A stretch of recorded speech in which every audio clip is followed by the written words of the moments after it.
Professeur, excusez-moi, mais pour avoir une monnaie unique, il faut s'entendre. Vous voyez que même au plan sous-régional, ils n'arrivent même pas à s'entendre. Non, ça c'est les problèmes des critères de convergence. Non, pas forcément. Mais s'il n'y a pas d'entente entre les États. Mais justement, s'il n'y a pas d'entente, ça veut dire les Africains qui sont là et qui nous écoutent n'ont pas encore compris. J'ai dit, l'aide ne viendra pas de l'extérieur. Il faut se mettre ça dans la tête. C'est comme quelqu'un qui a son foyer conjugal à gérer et qui compte simplement sur l'aide du voisin pour nourrir sa famille. Ça, c'est manquement de conscience. Donc, nous disons et nous répétons. Ça, c'est la première solution, c'est la monnaie unique africaine. Deuxièmement, avec l'argent qui est le nôtre, qui est garanti par nous. Oui. Parce que, rappelons-le rapidement, quand on parle du dollar américain, le dollar américain est garanti par 8200 tonnes d'or. Mais nous disons et nous répétons, ils peuvent aller le vérifier, tous les pays africains ont des stocks d'or, de diamants. Et un seul pays qu'on appelle l'Ouganda détient du seul 31 millions de tonnes d'or. Je reprends. L'Ouganda, ils peuvent vérifier au moment où nous parlons. 31 millions de tonnes d'or. Alors imaginons la RDC, l'Ouganda, le Mali. Mais rien que même l'Ouganda tout seul, on se met ensemble, on dit bon, décaissons immédiatement pour garantir notre monnaie, il faut décaisser 130 000 tonnes d'or. Décaisse ça et nous, on va te rembourser à dose homéopathique. Mais la monnaie unique africaine qui est garantie par 130 000 tonnes d'or, il n'existe pas sur la terre une seule monnaie, fut-elle le dollar américain, ne peut rivaliser avec. Donc on aura déjà les moyens. Maintenant, il faut insister. Pourquoi y a-t-il eu l'esclavage? Pourquoi y a-t-il eu la colonisation? Les gens ont les possibilités de fabriquer les billets de banque. Mais ce ne sont pas les billets de banque seuls qui produisent les biens. Ce sont les êtres humains. L'Afrique... Capital humain. L'Afrique a les bras. Aujourd'hui, 1 milliard 300 millions. Demain, dans quelques années, c'est 2 milliards. Il faut mettre en mouvement ces 2 milliards de personnes pour produire. Et pour les mettre en mouvement, c'est les payer avec notre propre argent. Est-ce que nous sommes en train de rêver? La réponse est non. Parce que la Chine, moins de 500 millions de personnes avant 1949 mouraient de faim. Quand Mao Tse-tung et ses amis ont pris le pouvoir d'État, ils ont battu une seule monnaie unique, qui est le yuan ou bien le renminbi. Et aujourd'hui, les Chinois sont devenus, même si ça peut encore déranger certains esprits, la première puissance économique du monde. C'est la Chine qui finance le monde entier, à commencer par les États-Unis d'Amérique et l'Union européenne.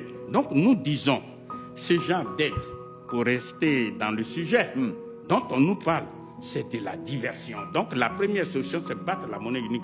Deuxièmement, avec la monnaie unique africaine, nous allons industrialiser les économies africaines, c'est-à-dire transformer toutes les matières premières agricoles, minières, minérales et énergétiques en des produits finis qui génèrent de la richesse qu'on appelle les valeurs ajoutées, lesquelles valeurs ajoutées éliminent la pauvreté. C'est ce que font tous les pays dits développés. Il n'existe pas sur la terre un seul pays développé qui ne soit pas industrialisé.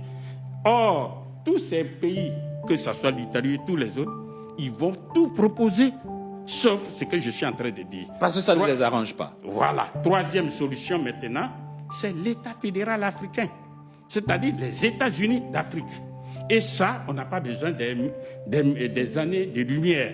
Un juriste à ma gauche ici, il suffit simplement de mettre une ceinture politique autour de ces 54 pays et on sort un être moral qu'on appelle l'État fédéral africain et on lui accorde 6 compétences qui sont 1.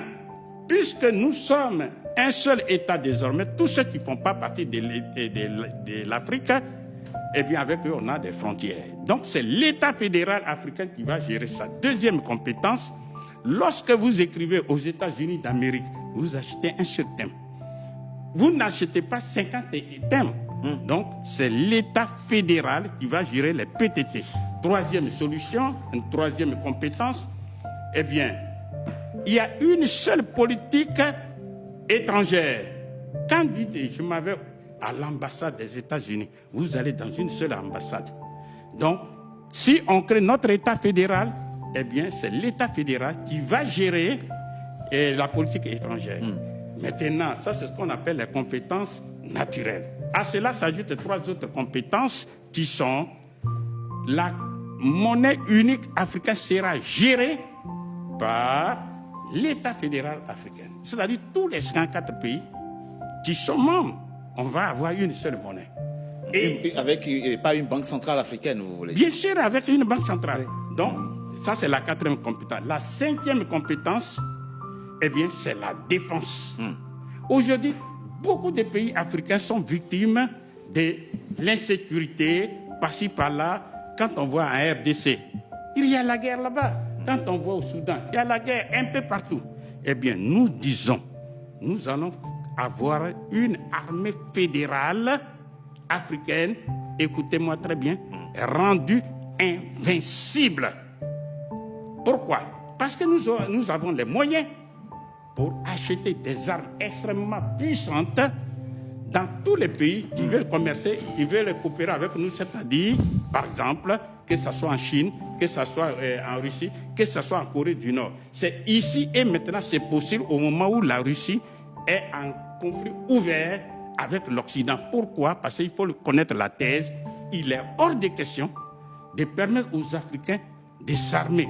Parce qu'il ne faut pas armer un esclave. Parce que si l'esclave est armé, non seulement il ne va pas se soumettre, mais il peut même tuer le maître. Voilà pourquoi l'Afrique est dans ce désordre-là. 6e compétence. Et la 6e compétence, eh bien, l'État fédéral va veiller à l'industrialisation des économies africaines. C'est-à-dire, écoutez-moi très bien, voilà un juriste, il faut constitutionnaliser, il faut mettre dans la loi des lois l'obligation de quoi? De transformer toutes les matières premières en des produits finis. On ne doit plus jamais exporter les matières premières brutes de l'Afrique. Mais ce sont les produits finis qu'on peut faire. Si on met en application ces 6 solutions, vous verrez qu'à court terme, je dis bien à court terme, eh bien, non seulement l'Afrique va satisfaire ses besoins essentiels, mais l'Afrique va même reprendre la direction du monde. Et c'est de ça, les Européens, tous les autres, ils ont peur. Ils ont peur. C'est ce qui Voilà pourquoi ils nous amusent